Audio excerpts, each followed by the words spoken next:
we've known each other a very long time. And I would tell you that our first vulnerable conversations, like the one you're describing, was messy and unresolved, but it started. It's like you kick that door open a little bit.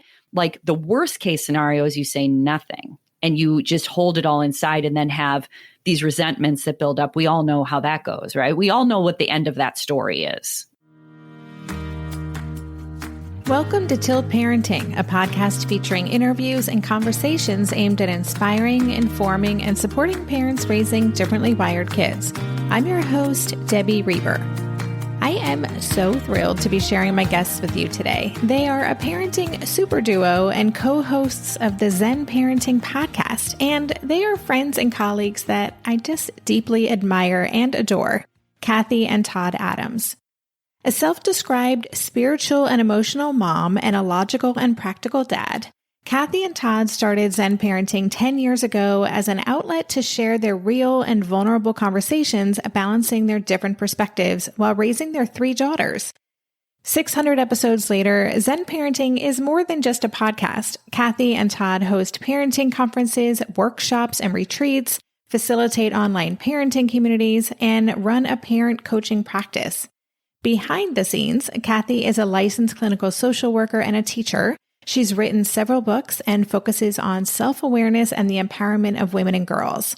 And Todd is a certified life coach and advocate for men supporting healthy masculinity, conscious relationships, and prosperous careers. So today, we are going to get into everything from how Cathy and Todd approach the conversations they have on their podcast and what they've learned during this pandemic, to how couples and co-parents can best work through conflict and differences to show up for each other and their kids. So much goodness in this conversation. I hope you enjoy it. Before I get to that, if you are new to Tilt Parenting and you found this podcast while searching for resources to support you on your journey of parenting a neurodivergent child, be sure to visit tiltparenting.com. You can dive deep into the more than 250 episodes of this show. You can read the first chapter of my book, Differently Wired, sign up for my free 7-day Differently Wired challenge, and search for a school fit for your child. You'll find all of those resources and more at tiltparenting.com. Thanks so much. And now here is my conversation with Cathy and Todd.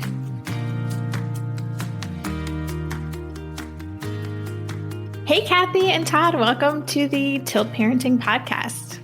Thank you for having us. We're excited to be here. Thank you, Debbie. So excited. And yeah, we were just talking before I hit record that I was on your podcast. And I will just say that it was a thrill for me because I know that you don't have a lot of guests on your show. And I was pretty jazzed when Todd, you wrote back to me and said, let me get into this book some more and we'll talk. And anyway, it was such an honor. And I got to do that in person, which is so rare. That was such a fun experience. In our basement, in our podcast studio. Yes, it was so nice to have you here.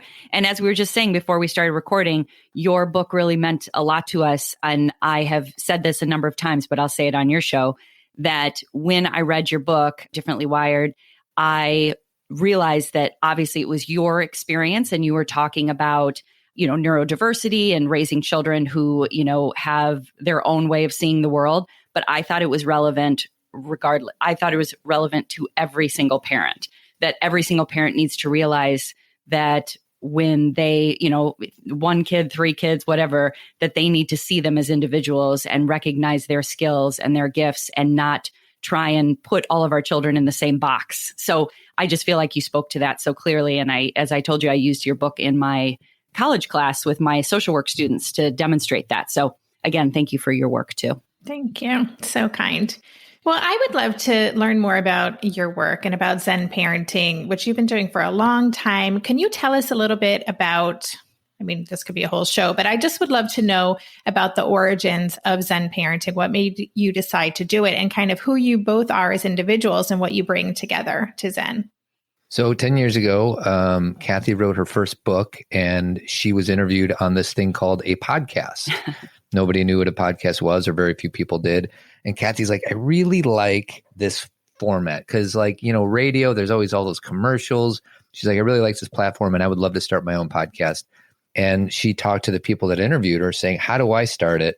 So she had a talk and then she came upstairs after the talk And she said, they want me to start this podcast and they're going to help me get going. And I said, great. She's like, there's only one catch. I need you to be on it with me. And at the time, I'm like, what are you talking about? I'm like a sales rep for this construction company. I don't know how to podcast. I don't write books on parenting. So that's kind of how it started. And that happened 10 years ago. And we just recorded our 601st podcast. So that's an oversimplification of the story, but that's really kind of how it started. And I'll add to that, just like Todd told the story, that's all correct. That's all true. But why I knew that Todd and I could do this podcast together is our relationship, like who we are together. We have deep conversations all the time. And I don't mean deep, like intellectually, I just mean like we're not surfacey in our conversations. Everything really goes to the core, much to our children's dismay a lot of the time, because they're like, oh my gosh, are you talking again? Let's move on. But I knew that Todd and I could carry on a discussion regardless of whatever topic it may be, and that we had different perspectives. Our original tagline was an emotional and spiritual mom and a practical and logical dad, which I think now is way too binary. That's not really who we are.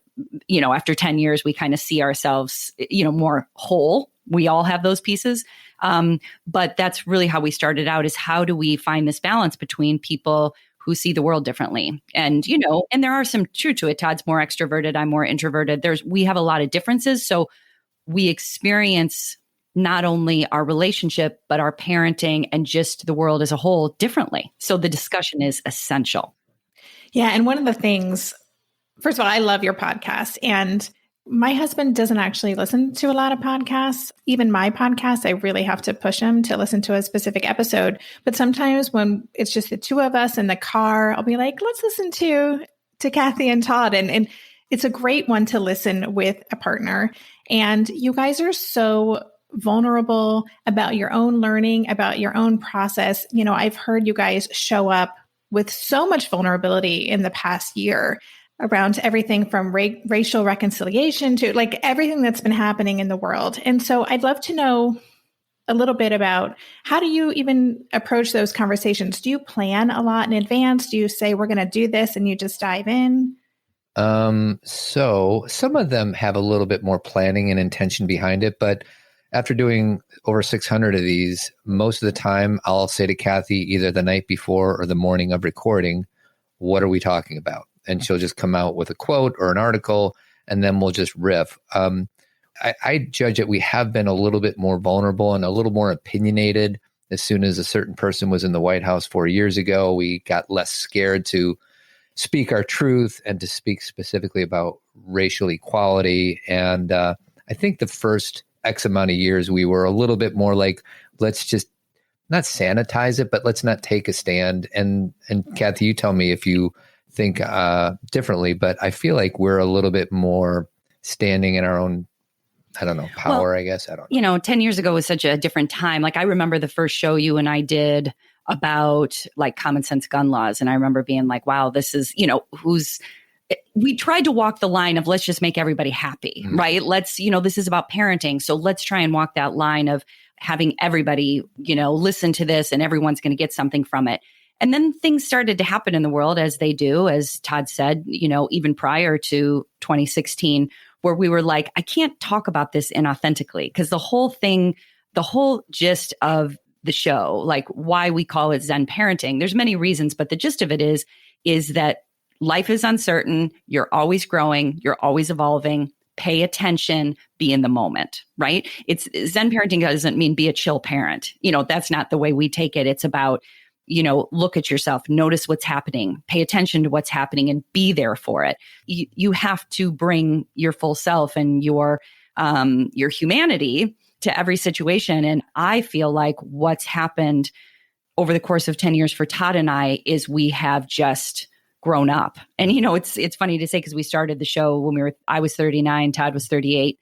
But, I don't know if I would know the woman who was 39 or 40, because I think a lot more, it's funny, Todd, you use the word opinionated, and I felt more opinionated then. And now I feel more uncertain in the best way. Like I always say that Don Henley quote, the more I know, the less I understand. Like the more I've learned, the more I've been like, and the racial injustice, that you just brought up this summer, we spent so much time talking about it because I mean, hopefully all of us were like, wow, there were so many things I had seen. I'd always considered myself an ally. I'm a social worker. I've always been committed to supporting all people, treating everyone with dignity. But, that was a wake-up call, the understanding of what I was either not willing to see or was finally capable of seeing. And so we have to talk about these things in ourselves, because I don't have any perfect information about how to be a parent. I really don't. I don't have any perfect information about anything, but Todd and I can share our experience of being a human and then how that relates to parenting, right? Mm-hmm. That's kind of we always say that calling our show Zen Parenting is a bit of a misnomer, because it's really about an individual experience and how we are all interconnected, and then how that relates to parenting. But it's a little bit, parenting is like several steps from the actual intention of the show. Mm-hmm. Do you guys ever have a vulnerability hangover after an episode? Well, Cathy usually keeps me in check. And what I mean by that is if I go down a path where she'll be like, whoa, reframe that or rethink it. So she's kind of like my protector, because I sometimes just put on my judgmental hat and say something with certainty. And to Cathy's point, the only thing we're realizing now, we have a daughter, 18 years old, 16 years old, and 13 years old. So we've been doing this for a while. The only thing I know for certain is that there are no rules to parenting. There's very few like guiding principles, because we just talked about this on yesterday's podcast. Like, you can say that this is the way to do it, but you can always come up with exceptions or outliers of how this way of parenting may not be the best way. So, but to answer your question, vulnerability hangover, I don't know. I think I have them more than Todd. It's funny that because I sometimes, and very rarely, it's not like a thing, but I cry sometimes on the show because like Todd said, we don't have an outline. We don't know what we're going to talk about. And sometimes we are going through something in our life. Like Debbie, you as a podcaster and as a writer, you know this, that it's very difficult to talk about things. If you're going through something, it kind of comes through when you're podcasting, or when these are the things we want to discuss, or these are the stories that we share, or these are the experiences that we relate to. So there are times when I really get taken off guard by my own emotional experience. But this is what I will say, that I feel like I want to, if someone met me, like someone listened to the show and then they met me, I wouldn't want them to experience anything different than what they hear. And that's not necessarily the goal, but I'm no different. This conversation you and I, that we're having right now, like if we were in our basement right now, we would be having this same conversation.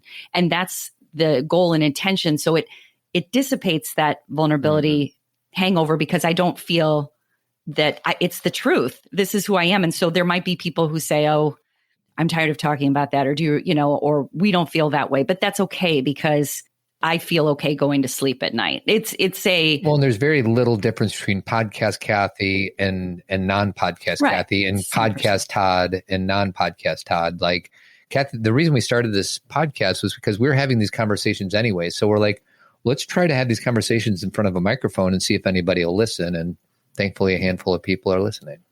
Yeah. And I think that really is the secret sauce of what makes your show so good is, I have met you, I've spent time with you, and you are who you are. And that really comes through. And I also love that you're such an avid researcher, and, you bring in so much interesting science and studies and your own experience as a teacher and as a social worker and all of those pieces. So it's very rich. I wanted to talk about, you mentioned you have 3 daughters, and including one you have a high school graduate. So congratulations. That's a big deal. But you guys are really in it. And this has been quite a year for all of us raising kids, especially, I think there are different challenges for every age. I think for teenagers in particular, this has been a very tricky time.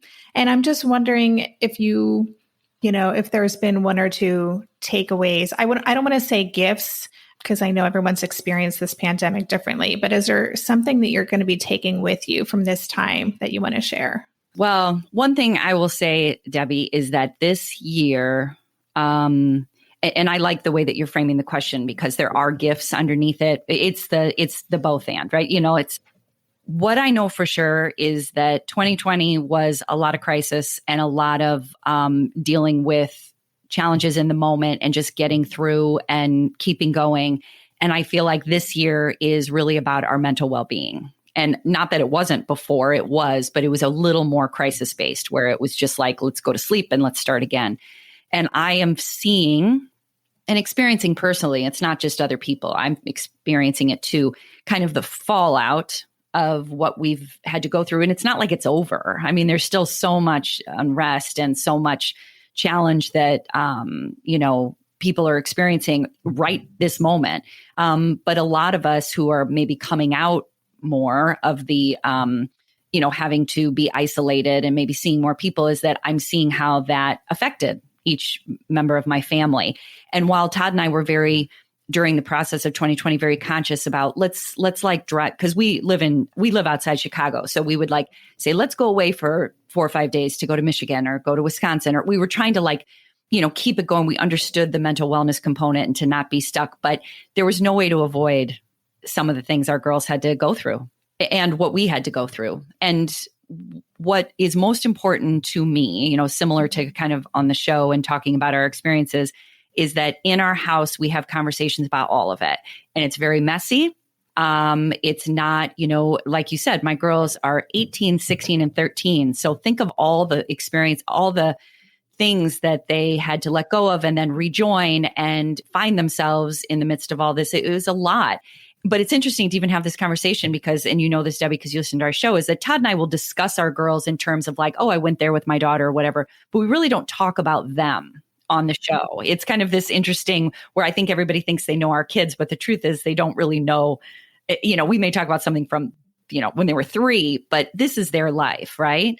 And we try not to, make that front and center because really parenting is about how Todd and I manage it.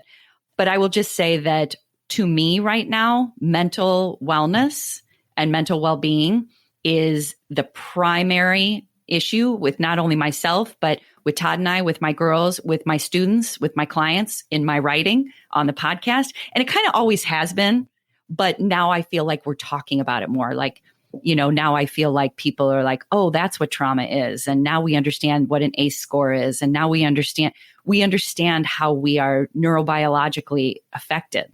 And why we are, just Oprah's book that just came out and, Dr. Perry's book about what happened to you versus what's wrong with you, and this doesn't just mean we all just went through a collective trauma, right? So none of us can say, I didn't experience anything. We all did. So I know I just took a little path there with your question, but mental well-being is like the primary thing that we're focusing on right now. Yeah. And I would add to that, I'm going to go back on my word, how like there's no rules to being a good parent. But one of the things that Cathy and I try to cultivate in our listeners is keep the conversation going. And whether you're talking about sexism, you're talking about racism, you're talking about sexuality, all these things that we as parents are scared to talk about, we got to process through those things ourselves, because there's no way we're going to have an authentic conversation with our kids unless we are willing to lean into that conversation with ourselves and others. So, and all we want to do as parents is just create the safety for our kids to be able to share these things with us. And it's not easy because we have a lot of things working against us. There's a lot of messages in society that are much more seductive than having a conversation with your parents across the dinner table. But if I can invite your listeners to think about anything, is just do your own work in whatever way you can to create a space for your kids to have conversations. Right now, we're talking about that's through the lens of mental wellness. And I agree to Cathy's point. Like, my guess is that mental wellness is not going anywhere anytime soon as a result of this pandemic. So that's on the forefront of our minds right now. So we've been dedicating a lot of our resources to doing that ourselves, our kids, and on the podcast. So We'll be right back after this quick break.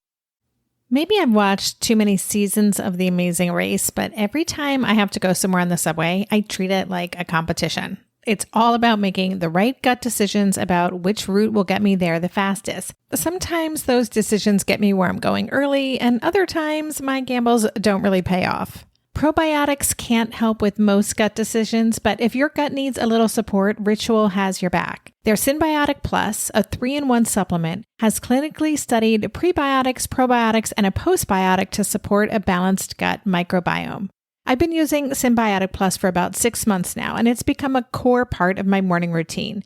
I take the mini capsule every morning while making my way through my inbox, whether I'm at home or I'm on the road, because it doesn't need to be refrigerated. And the capsule itself is delayed released, which helps it survive the harsh conditions of the upper GI tract for delivery to the colon. And that's exactly where we want it to go. Ritual invested in a study modeling the human colon, which showed that Symbiotic Plus significantly increased microbial diversity and the growth of beneficial bacteria.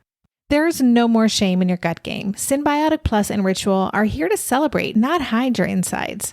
Get 25% off your first month for a limited time at ritual.com/tilt. Start Ritual or add Symbiotic Plus to your subscription today. That's ritual.com/tilt for 25% off.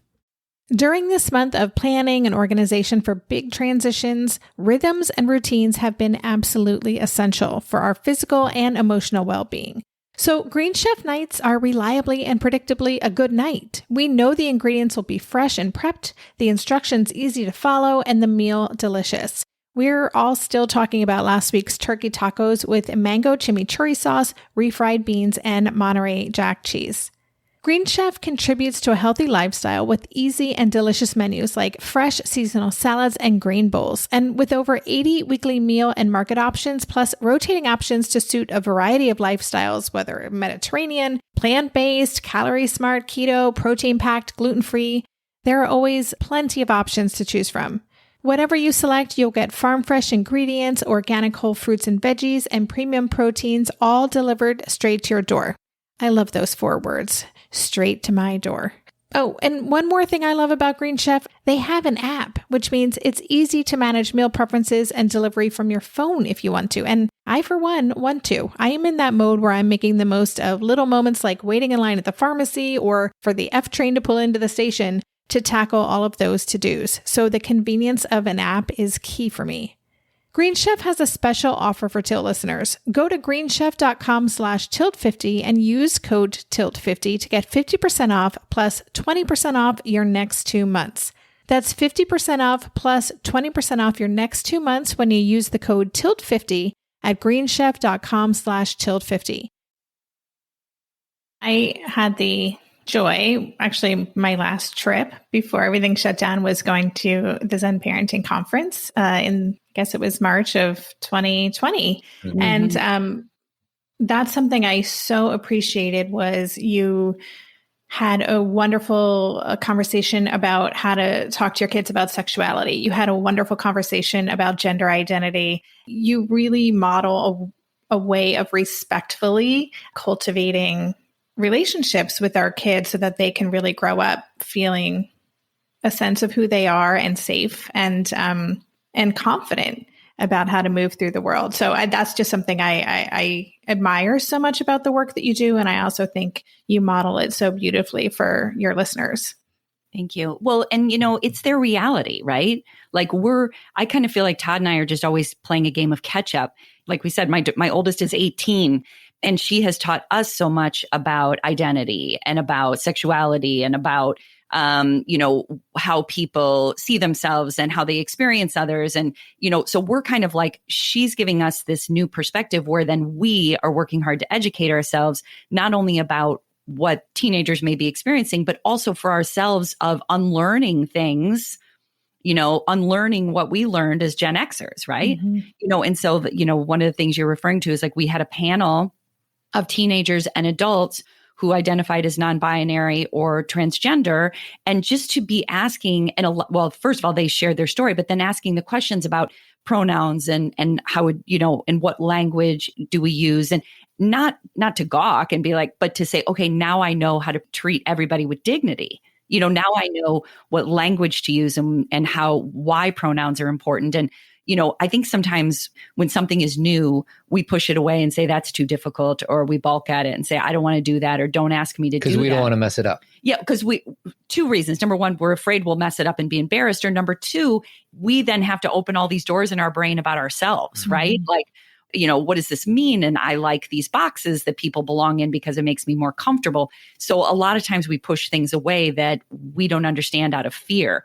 And yet, as all 3 of us know here, the more you talk about it and understand people's experience, it's just all the same as ours. There is no, besides the challenges that they have had to deal with and the bravery and the courage that they've demonstrated in speaking their truth, once you hear their story, you're like, oh, that sounds familiar. Mm-hmm. Like, we can all relate to each other and there's nothing to be afraid of. Mm-hmm. I think if we can decrease that fear about difference, it sounds so cliche, but it just makes everything so much smoother, doesn't it?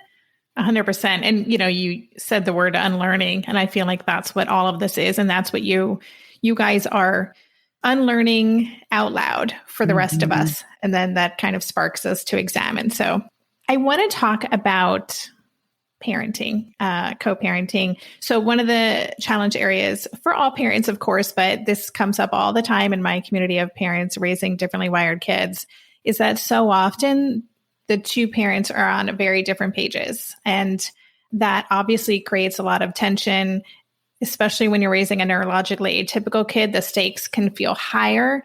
I hear from a lot of parents that one parent is doing all this work and they feel the other one is basically undoing everything that they've been working so hard on. So can you talk about how, in your experience, parents can kind of get more in alignment if they are on very separate pages?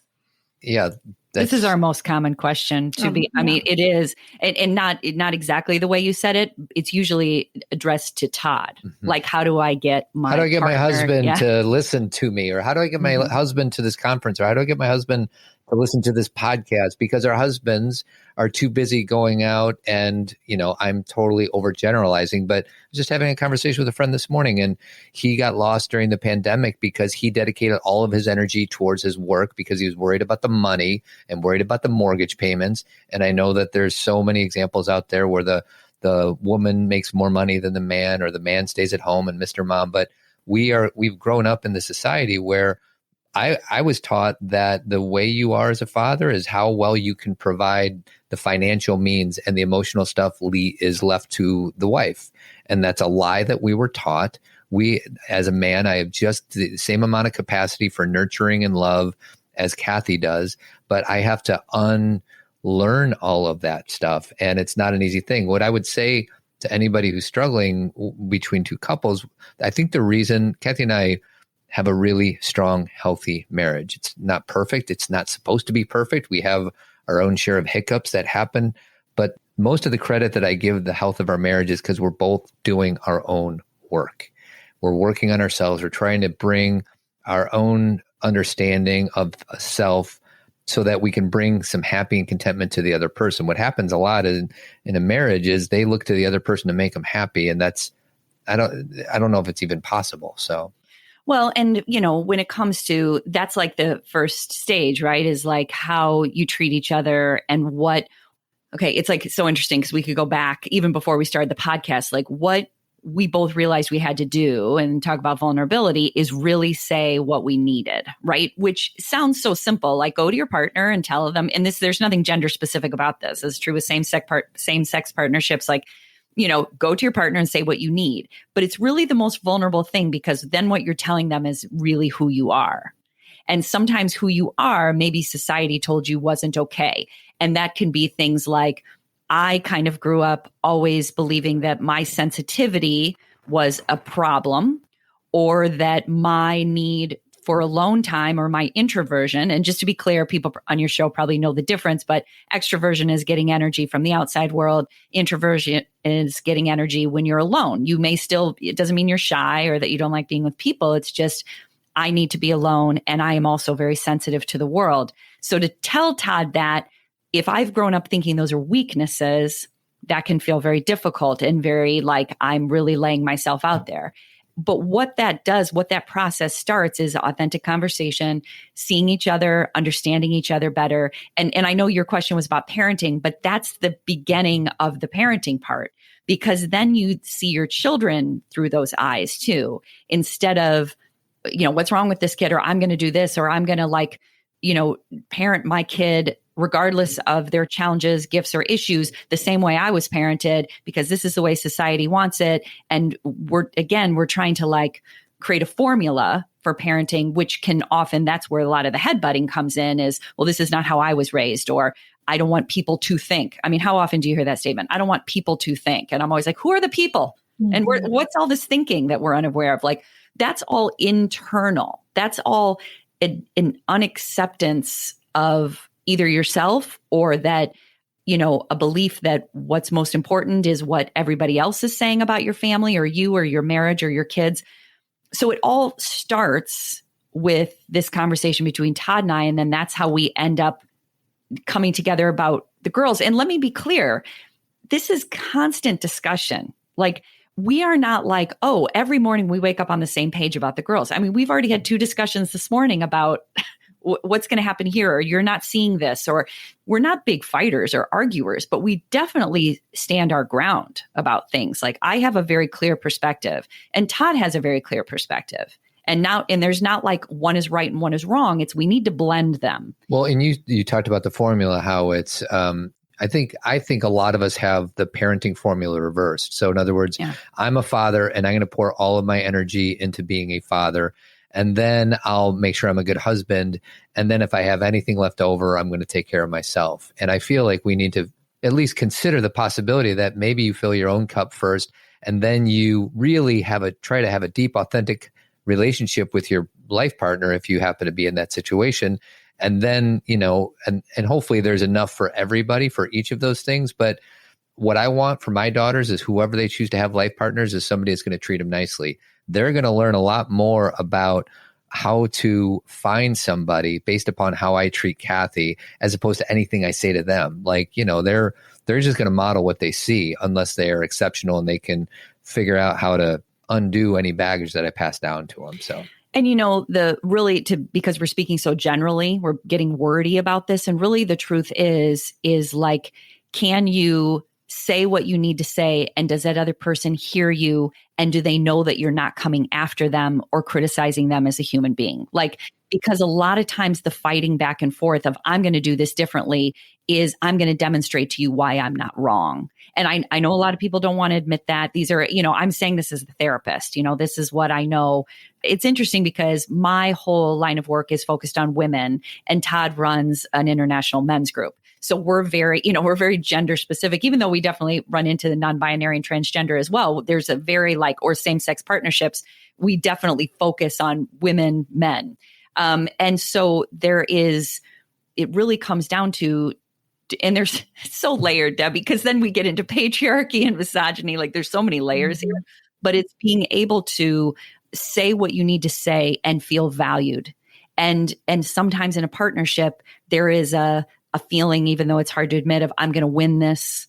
I'm right. Let me show you how I'm better at this. And it can go back and forth. This is not gender specific. This is not, Todd and I see it on both sides. And so really it becomes, unfortunately, our children in a roundabout way become pawns, and that's never our intention. I don't know any parent who that's their intention, but this is like the big picture of it. And then you can think about all the details that go into the conversations that need to be had. Yeah. I mean, everything that you said so resonated, including that deep sense of needing to be right, which I still struggle with. It still comes up for me, especially in my relationship. And, I think where so many parents are, where I certainly was holding on to all of the information and making it about me and my child. And then we're here and you're there. And I, just to your point, saying what you need to say and sharing wasn't something I knew how to do.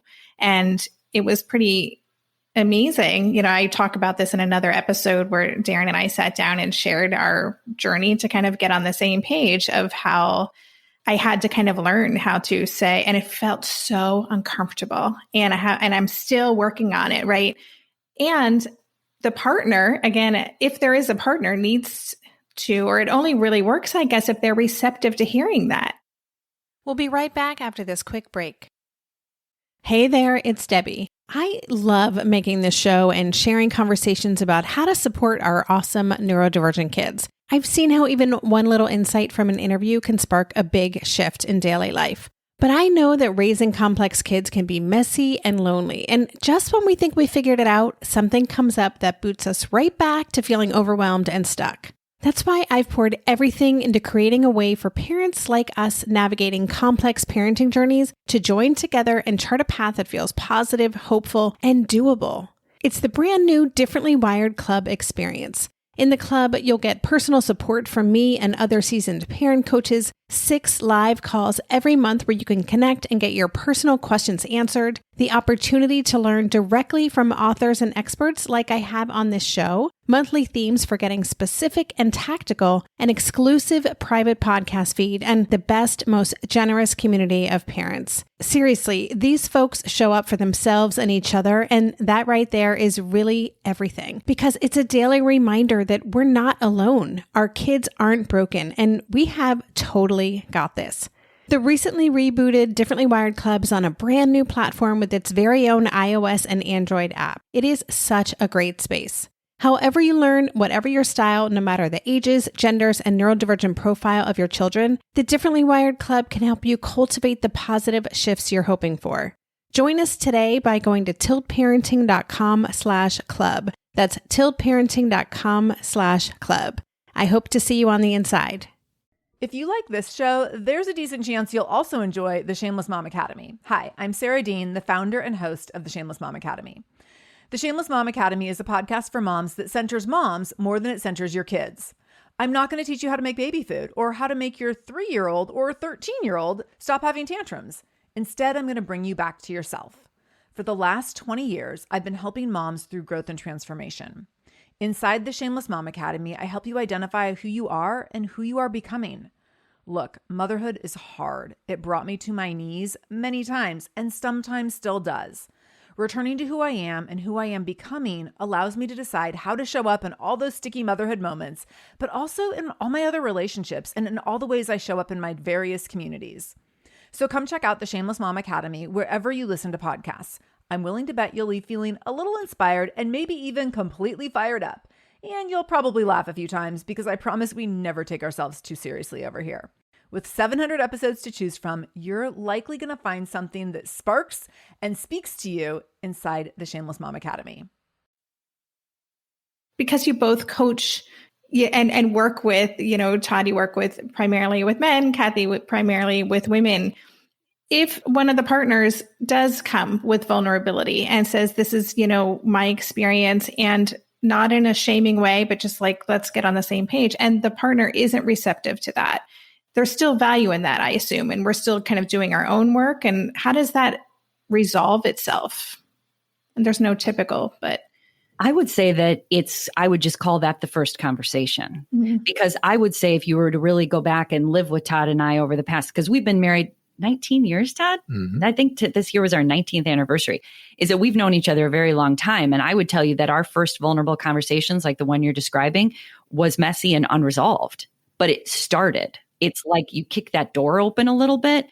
Like the worst case scenario is you say nothing and you just hold it all inside and then have these resentments that build up. We all know how that goes, right? We all know what the end of that story is when we're holding on to resentment. So, and it's like this modulation, like I'm picturing myself in those early conversations. I feel like I was very vulnerable and I was saying what I needed to say, but maybe my tone was a little harsh initially, or I was very expecting of him to understand me, but I wasn't open to him. And it was this practice of how you have a conversation with someone you love. And so Todd, Well, for me, it's like priorities. Like, how do I want to show up in this world? Like, I'm a father, I'm a husband. And if there's a pattern being put in front of me where Cathy is continuing to complain about how I'm not showing up in an authentic way. Or share instead of complain. Share. She's sharing that I'm not showing up. It's funny, like I say this story a lot, but I'll say it again. There was a time when Cathy and I were not seeing eye to eye on a certain issue, and we're sitting on the couch. I may have just shared this yesterday on the podcast, but when she was sharing that I was traveling too much or something like that, in my mind, I was not being present. I was thinking ahead about how can I never be in this situation ever again? So like, how can I troubleshoot this issue so that I can never be in this situation again? Like, what can I do? Can I curb my travel schedule? Can I do this? Can I do that?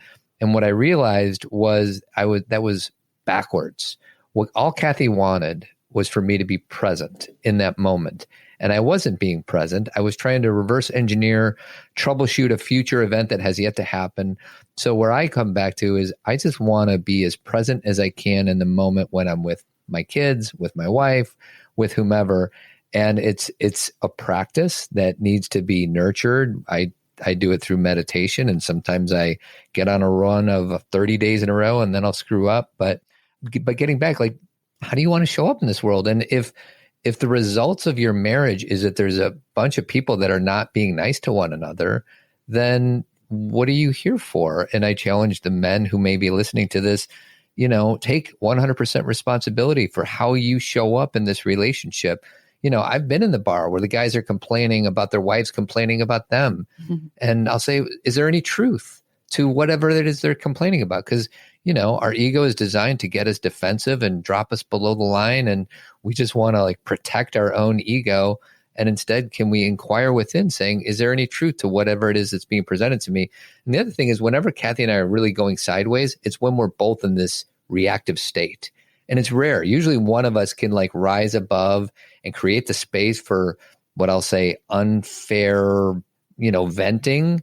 And can we create the space for the person to do that? Because I've done that with Cathy, where I'm kind of in this reactive place, and she'll just kind of be able to create some space for me to kind of vent and then come back from this kind of centered place. Where it goes sideways is when we're both in this reactive place. And that's when you come back to self-care. Can you cultivate a practice where you're not coming at the life from this scanning the environment for anything that's going wrong? So I don't know if that helps. Well, and one thing that our listeners have shared with us, Debbie, that they were surprised at is that you needed to have a conversation more than once. That they were like, but I had that conversation. And I'm like, but it didn't resolve. So you have it again, and you have it again. There are conversations that Todd and I have been having for 20 years. And I don't mean, he used the word complain, and I know exactly what he means. I don't mean complaining conversations where we're like, but things like this issue is still an issue for us. And because you brought it up on Thursday doesn't mean you can't bring it up again on Tuesday. You say this is still a challenge. And I know you know this, Debbie, because I read your writing and everything, that everything comes down to that basic thing is, am I enough? And do you see me? And do you hear me? And do you care about me? Those are all the basic things we're just trying to get at. But sometimes there's certain triggers because of, again, I'm getting into trauma and childhood here, that tend to drive us into a place of insecurity. And so really all we're trying to get back to is, do you see me? And having that knowledge as a partner helps decrease that reactivity Todd's talking about. Well, and for me, it's personal responsibility. If I'm in a marriage where my wife vents to me every day about how I'm not showing up, the results are there's two, it takes two to tango. And what I need to do is take 100% responsibility in how I show up in this relationship, not 200% responsibility and not 0% responsibility. So I'm taking my 100% responsibility for how I am experiencing this. And we get so triggered and complain and start pointing the finger at your wife or the society or yourself. You start beating the crap out of yourself, which I'm really good at. So can we have some compassion for self and others? So. Well, this all ties together because this unlearning, the growth, all of those things, discovering childhood trauma or tapping into the impact that may have in our lives. This all helps us better know ourselves so we can better show up to our partner. And it does get easier, right? Every time you have that conversation, you bring that new knowledge with you. And, I can tell, I'm like, oh yeah, this is that trigger again. And I can almost laugh at myself now sometimes. I can go from being really, I'm a Scorpio. I have this very kind of self-righteous thing going on.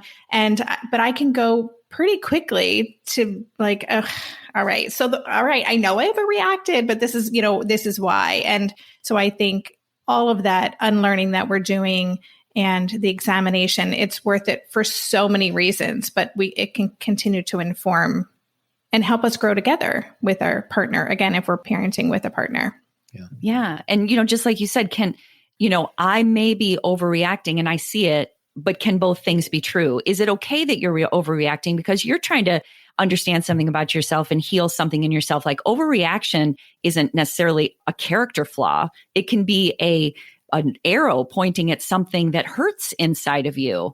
And that, the whole, goal, if when you're with someone and they're your life partner, is to help us develop together, but also individually. And so if you can say something to your partner that maybe as a child you were never able to say, and they can accept you and say, I see this and I love you. And it's not easy for me to hear, but that heals a part of us. So I've really gotten more compassionate about my own and Todd's and my daughter's reactivity, because there's something under it. And it doesn't mean that we're messing up. It means that there's a story there. And so both things are true that you said, Debbie, like I do see my reactivity and that it's not fair, meaning that I'm putting a lot on you, but I also understand that speaking it is what heals this reactivity. It's both things. And every time I say things go sideways, or there's an argument, or you're in a fight with your partner, every single time there's an opportunity to repair. Yeah. So how do you repair? Like, repair is a huge component that I don't think we talk enough about. Like, when we do get in this reactive state, how do you repair that? How do you own that? How do you take responsibility for that?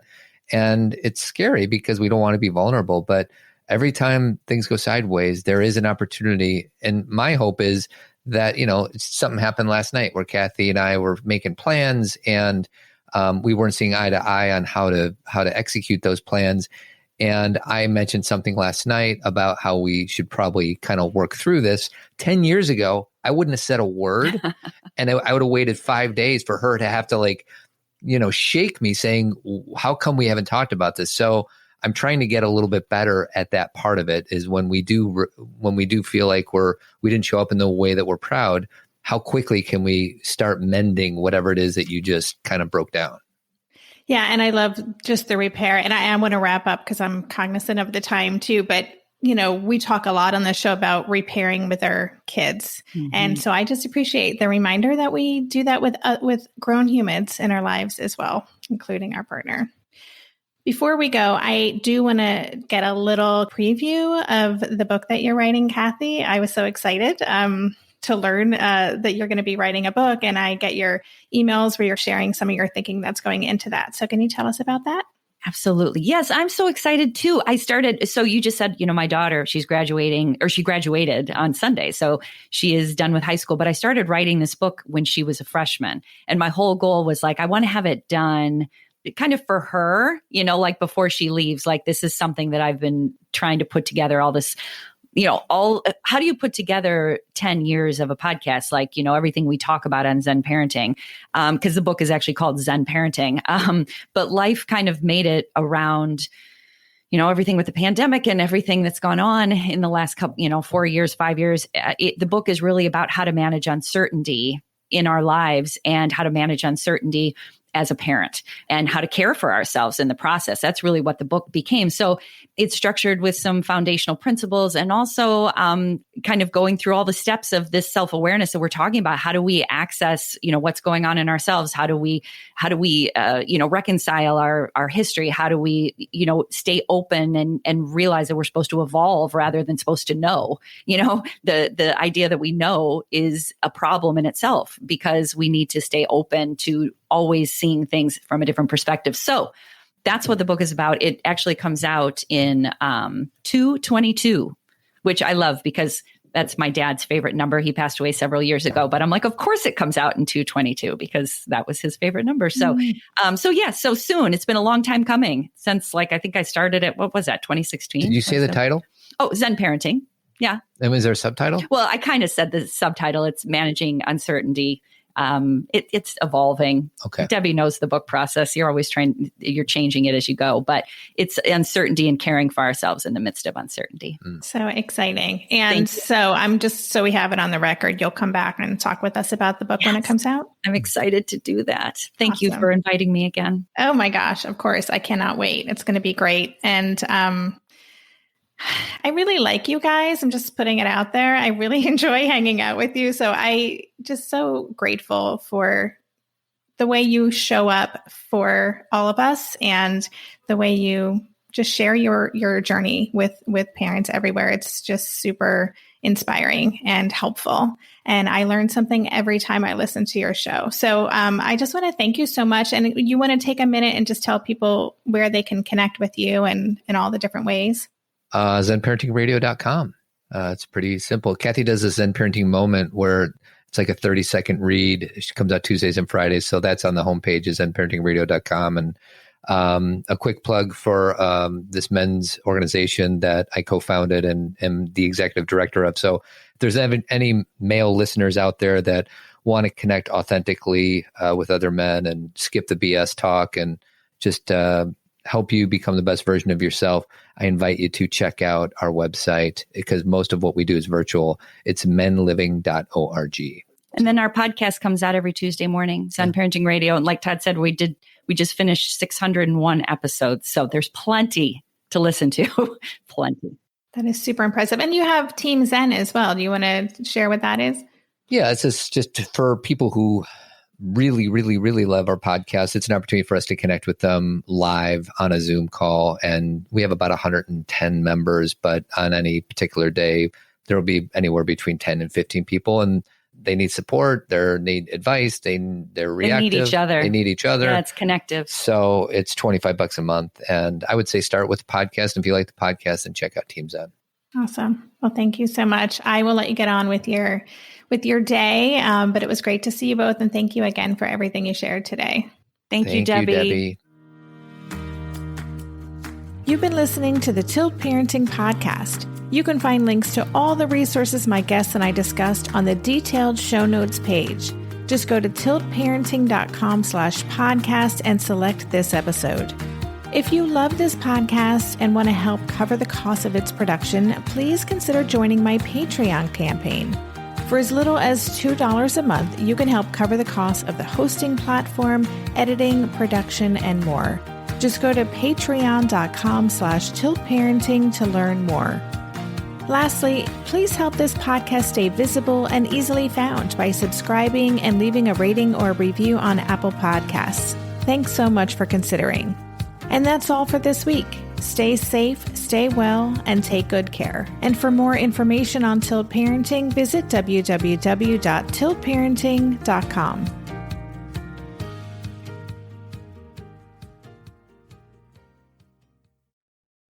Are you overwhelmed by the things that get in the way of you doing what you want to do? Are you looking for ways to simplify life to better align with your values? Do you want to create space in your schedule so you have room for more of the good stuff? Play, joy, relationships, gratitude, and more? If you answered yes to any of these questions, I invite you to check out Edit Your Life, a podcast to help you edit the unnecessary from your life so you have more room to enjoy the awesome. Through episodes with me, Christine Coe, and a range of super smart, compassionate, and thoughtful guests, you'll come away with big picture insights and practical ways to declutter your home, schedule, and mental space without getting bogged down by perfection. I have always believed that small moments and actions matter tremendously. My goal is to help you find agency and space in your life through doable baby steps that will leave you feeling accomplished instead of overwhelmed. Check out Edit Your Life wherever you enjoy your podcasts.